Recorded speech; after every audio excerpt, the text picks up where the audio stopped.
Jansangram news, बातमीची सत्यता हीच आमची ओळख. अजित पवार यांच्या जयंतीनिमित्त राष्ट्रवादी काँग्रेसकडून सेवा उपक्रम. राष्ट्रवादी काँग्रेस पक्ष म्हणजे अजित पवार गटतर्फे अजितदादा पवार यांच्या जयंतीनिमित्त वर्धेत विविध सामाजिक उपक्रमांचे आयोजन करण्यात आले. पक्ष कार्यालयात जयंती साजरी करण्यात आली. यावेळी पदाधिकाऱ्यांनी अजितदादा पवार यांच्या विकासाभिमुख नेतृत्वाला आणि सहकार क्षेत्रातील योगदानाला अभिवादन केलं. यानिमित्त वर्धा जिल्हा रुग्णालयात रुग्णांना फळांचे वाटप करण्यात आले. तसेच रुग्णांच्या प्रकृतीची विचारपूस करून उपचारांबाबत आवश्यक सहकार्य करण्याच्या सूचना रुग्णालय प्रशासनाला देण्यात आल्या.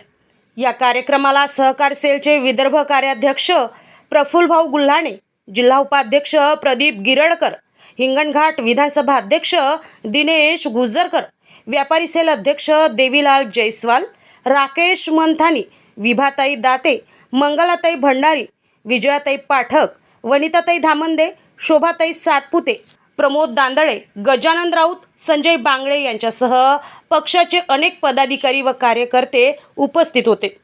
दिलीप पिंपळे, जनसंग्राम न्यूज, वर्धा.